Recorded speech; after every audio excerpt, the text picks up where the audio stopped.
Bueno, buenas tardes. Estoy muy contenta de volver aquí, aunque este auditorio impresiona más que el del año pasado. El año pasado nos lo pasamos muy bien porque éramos poquitos, hablábamos, discutíamos, pero bueno, espero que sea igual de divertido. El primer caso, si habéis visto algunos el libro, es una paciente adolescente que entra en el centro de salud, la lleva la madre corriendo porque ha llegado a su casa y se la ha encontrado dormida. Eran las 6 de la tarde, según volvía de trabajar, y entonces entra en el centro de salud y es una paciente que vosotros conocéis, una gran ventaja que tenéis, que tiene un trastorno del comportamiento alimentario. Entras en el centro en la habitación donde atendéis las urgencias y cuando vosotros entráis, la paciente está dormida, la están intentando despertar y no pueden, está con los ojos cerrados, no tiene trabajo respiratorio, respira con normalidad y tiene buen color. ¿Cuál es vuestro diagnóstico fisiopatológico? Dice, la bomba, ya tengo que hacer un diagnóstico fisiopatológico. Cartulinas. ¿Os parece que es un paciente estable? ¿Os parece que es una paciente que puede tener una disfunción del sistema nervioso central o un trastorno metabólico? ¿Os parece que tiene un cuadro de dificultad respiratoria? ¿O os parece que tiene una alteración circulatoria?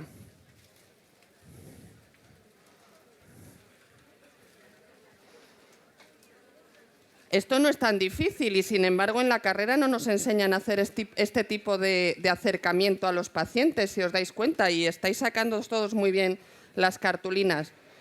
Bueno, esto es porque todos vosotros habéis empezado a valorar el paciente como se debe valorar en un servicio, en una situación de urgencias. La valoración de los pacientes urgentes, como él dice, nos hace soltar adrenalina. Miguel lo ha explicado muy bien. Entonces hay que agarrarse a una atención sistemática muy parecida a lo que nos han enseñado en la RCP para que nos ayude a agarrarnos a algo y vayamos ordenadamente con todos los conocimientos que tenéis todos vosotros y me vais a demostrar ahora. Empezaremos por el triángulo, seguiremos por el ABCDE. Cuando hagáis esto en un servicio de urgencias, el 80% de los pacientes serán pacientes estables, tendrán todo normal. Haréis la historia dirigida después, haréis la exploración después y luego tendréis que hacer un plan que en vuestra situación será, ¿lo mando al hospital? ¿No lo mando al hospital? ¿Y en qué condiciones lo mando? Y lo más importante, reevaluar. Los pacientes urgentes están en una situación inestable y pueden cambiar. Vamos a hacer el triángulo. Nuestra paciente tiene la apariencia alterada.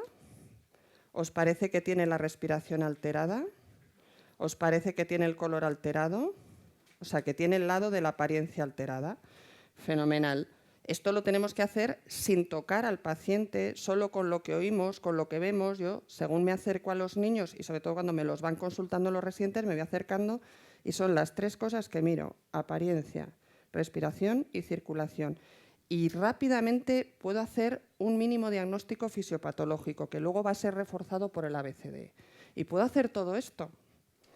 Evidentemente, estable es el que tiene todo normal. El que tiene la dificultad, el lado de la dificultad respiratoria verde y con asas. Pero es que además, si tiene la apariencia alterada y respira con dificultad, está peor, ¿no? Ya es peor. Ya ese es el que le sobra carbónico o le falta oxígeno. O sea que ya también el triángulo nos permite saber que cuantos más lados del triángulo tengamos alterados, peor está el paciente. Y ya llegamos a que si tiene los tres lados, agárrate a la mesa porque eso es un fallo cardiopulmonar y hay que correr.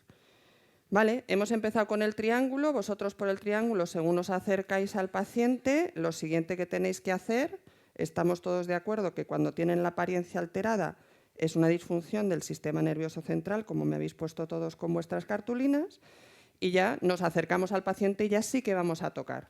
Vamos a tocar y vamos a ir corrigiendo. Y además vamos a ir corrigiendo por orden. Ronca. ¿Tiene la vía aérea abierta? ¿Sí ronca? No. Tracción mandibular. Imaginaos siempre el ABCD como una cosa de dos columnas. Evalúo, corrijo. Evalúo, corrijo. Y es que os va llevando, y además ya la adrenalina ha bajado, porque sabes que lo que estás haciéndolo bien. Tomamos constantes. La B, frecuencia respiratoria, saturación. Bueno, no la tenemos mal. Disminución del nivel de conciencia, poner oxígeno. No hay duda. Pasamos a la C. Color normal, extremidades frías, pulsos periféricos palpables, 49 latidos por minuto. Todavía no he usado ningún aparato. O sea que muchas veces en urgencias, sobre todo los lactantes, es muy difícil cogerles la tensión. Y las enfermeras se ponen nerviosas. No, ahí no le cojo la tensión, ahí no le cojo la tensión. Pues cógele el pulso. Le coges el pulso y le dices, tranquila, el pulso es fuerte. O sea, tú ya sabes que tiene una tensión normal. O sea, que con las manos he hecho todo eso. Hacemos una glucemia, que sabemos todos que es una constante más de la C, ¿verdad? Y medimos la temperatura y la tensión arterial. No hay más remedio que con esa glucemia canalizar una vía y corregir la glucemia. Seguimos. La D, neurológico. En el neurológico, el Glasgow. Yo no me lo sé, ni me lo he aprendido, ni me lo voy a lograr aprender en mi vida. Eso y la coagulación es una cosa que tengo pendiente. Tengo que coger la chuleta, o sea que esto es mucho más intuitivo, que eso es lo que enseñan en los cursos APLS, que es el AVPU. Está alerta, responde a órdenes verbales, responde a dolor, que es pain en inglés, o no responde.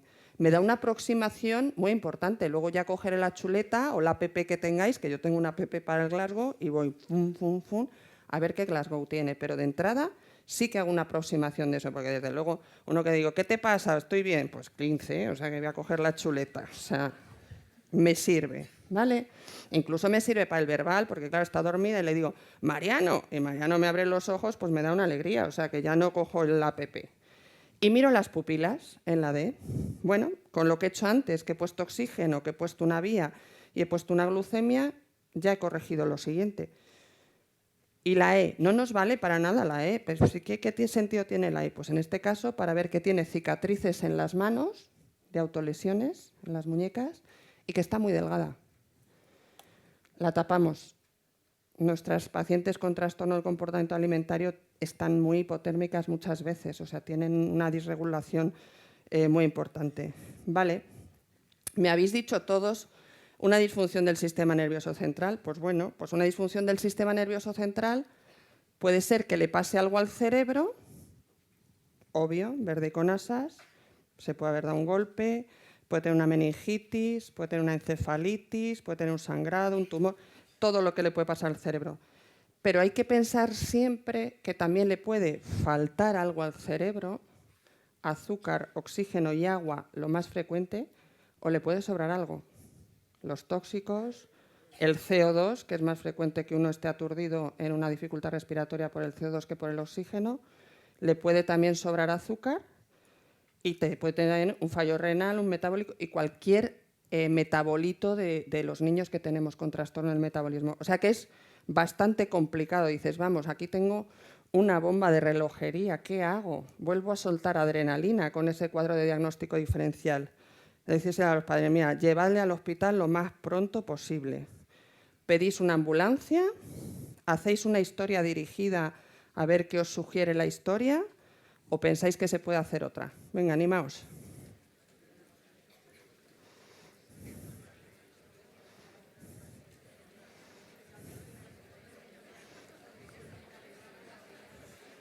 Azules, muy bien. Verdes, ninguno amarillo. Otra, allí hay uno, allí hay uno.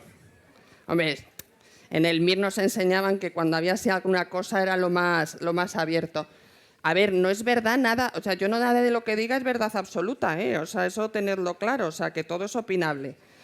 Pero hay una cosa que os dije antes, siempre que evaluemos pacientes urgentes hay que reevaluar. Teníamos a la paciente hipoglucémica, no os podéis poner a mandar a una ambulancia sin reevaluar a la paciente. Cada vez que intervenimos en el ABCD o en la estabilización de cualquier paciente, hay que comprobar que lo que hemos hecho ha sido beneficioso para el paciente. Con lo cual, lo más importante es reevaluar.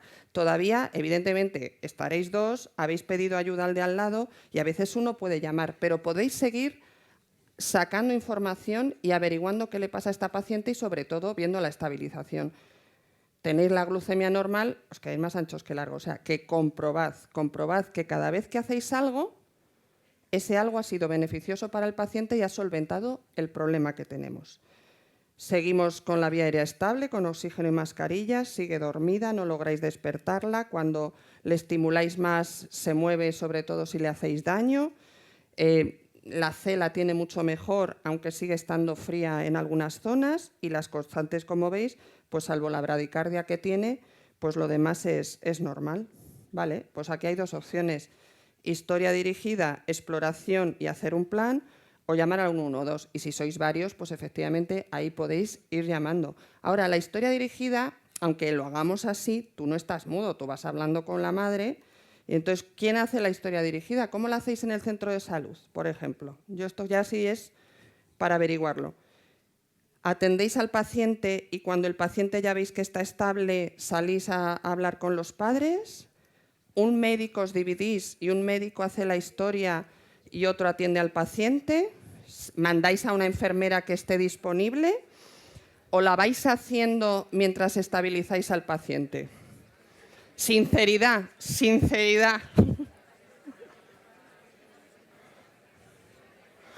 Muy bien, muy bien. Esto me encanta porque efectivamente hay que recabar mucha información.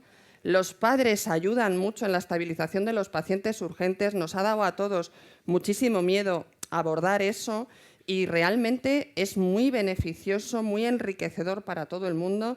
Y nosotros tratamos ahora mismo las convulsiones, todo. Está el padre ahí informándonos y es una manera, se quedan los padres muchísimo mejor.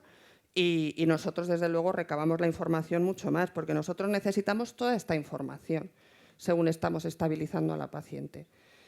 El APLS también enseña, el curso de emergencias de la Academia Americana de Pediatría, a hacer una historia dirigida, rápida, que usan, ya sabéis que usan siempre muchas siglas, en la que preguntáis por los síntomas, las alergias, la medicación que están tomando, si tiene la P es de pasada historia, qué antecedentes tiene. También le preguntáis por la última comida, last intake, y los eventos que han llevado a esta situación.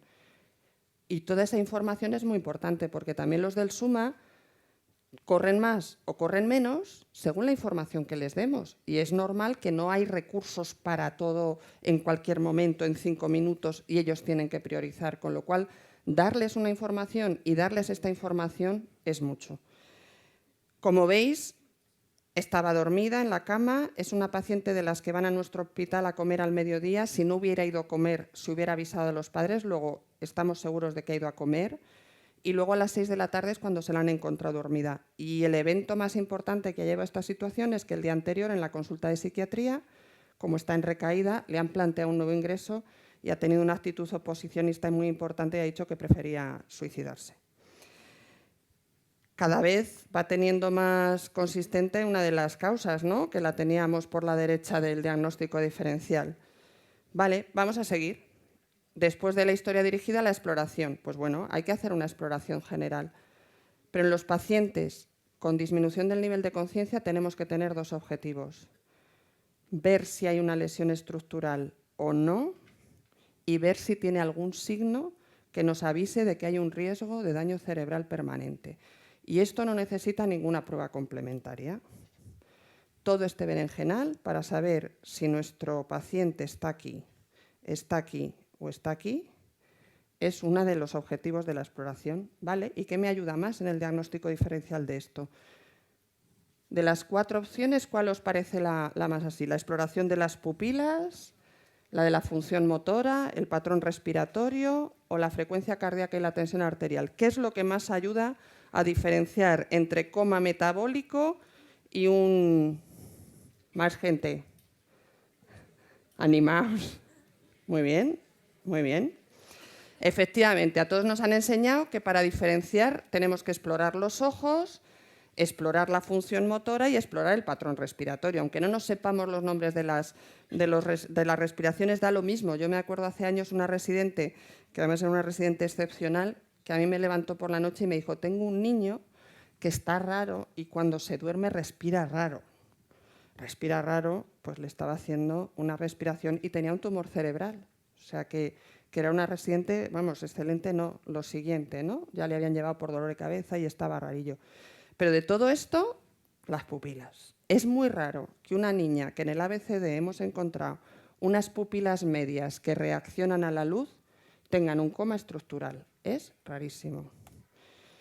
Y luego los riesgos de daño cerebral permanente, que nos lo sabemos todos. La pupila alta, grande de un lado, pequeña del otro. La que puede confundirse más es la herniación transtentorial, pero es mucho menos frecuente y desde luego enseguida están las pupilas arreactivas. La postura de descerebración que nos sabemos todos, ¿no? Cuando estamos tiesos así. La postura también de decorticación, ¿no? Que también estirados así. La bradicardia con la tensión, la triada de Cushing. Y desde luego la flacidez muscular, que es lo peor de lo peor. Yo vi descerebrarse un niño según entraba en urgencias y la verdad es que fue impresionante porque hizo lo que es la descerebración y luego se quedó con una flacidez total. O sea, yo era residente, pero desde luego me di cuenta que algo fatal acababa de pasar delante de mis narices, ¿no? Bueno, pues tenemos unas pupilas medias, responden a la luz, no tienen ningún signo de que va a haber un daño cerebral permanente. Pues estáis así. Ahora ya sí que os habéis quedado fenomenal, fenomenal, fenomenal. Y estáis esperando a la ambulancia y si queréis ya podéis seguir recabando información. ¿Qué información recabamos siempre cuando cada vez estamos más seguros de que es una intoxicación? Pues ¿qué otras cosas hay en casa? El alcohol yo ni lo pregunto, en España siempre hay alcohol en las casas, o sea que contad que siempre hay alcohol y que las adolescentes muchas veces se toman las pastillas ayudadas por alcohol. Y otra cosa que hay que contar, y que eso ya nos compete a nosotros en el hospital, es contar con el paracetamol. Con frecuencia consumen varios fármacos y como siempre hay paracetamol en casa, tiran también del paracetamol. Y si os queréis entretener, pues os buscáis la tabla de los síndromes tóxicos del libro de toxicología que está en abierto en la página de la SEU, pero yo os digo que a mí me ha servido muy pocas veces. ¿Por qué? Porque las intoxicaciones de las adolescentes en particular pues tienen datos de una, de otra, porque suelen hacer ingestas múltiples, entonces no cuadran casi nunca en un síndrome particular. Luego las que más vemos son con trastornos del comportamiento alimentario, ya están bradicárdicas, ya tienen la piel seca, ya están frías, o sea que hay muchas cosas que hace que no sea tan fácil que encuadren. Bueno, pues según estamos esperando a que venga nuestra ambulancia, que desde luego tiene que ser una ambulancia medicalizada, pues vamos a estar continuamente revaluando. Pero revaluáis y sigue sin despertarse y solo responde al dolor. ¿Qué antídoto elegís? ¿Le ponéis flumacenilo? ¿Le ponéis naloxona? Decidís no, esperar, o administráis bicarbonato. Esto es más difícil, venga. Ánimo, pero si esto es para jugar. Bueno, mirad. Está bien, me gusta que discutáis, o sea que eso está bien porque os está creando vuestras dudas. Mirad, cuando vemos una paciente que puede estar intoxicada y con alteración del nivel de conciencia, a mí lo que me ha enseñado la experiencia es que hay que tener paciencia. No podemos pretender que se despierte cuando nosotros queramos. Se despertará cuando la paciente le llegue su momento. Si la vía aérea está estable y está el circulatorio estable, no tenéis por qué correr. Por ejemplo, todos los libros te ponen disminución de absorción de tóxico. Vale, si es en la primera hora puede tener algún papel, pero le dais el carbón. Pero para que le deis el carbón tenéis que intubarla porque tenéis que aislar la vía aérea. Complicación. Y los antídotos, pues con cuidadín, porque si le ponemos flumacenilo a palo seco y ha tomado un medicamento que favorece convulsiones, el flumacenilo nos está bloqueando los receptores de las benzodiazepinas. Como le dé una convulsión os complicáis la vida. A ver qué usáis. Con lo cual, lo que hay que hacer es tener paciencia. Paciencia y paciencia. La naloxona, pues bueno, la naloxona en uno de estos que tenga las pupilas mióticas, sí, porque parece magia, o sea, la ponéis y si está intoxicado por mórficos, pues se empiezan a dilatar las pupilas. Pero desde luego, no hay que ponerlos indiscriminadamente y tened paciencia, porque muchos de estos acaban dormidas en urgencias durante 12, 16 horas y al final duermen allí y al día siguiente pues ya es valorada por psiquiatría, que decide el ingreso, o donde en psiquiatría o donde sea. Pero lo importante es paciencia, paciencia, paciencia, porque a veces interviniendo premeditando, o sea, muy rápido, pues podemos empeorar la situación.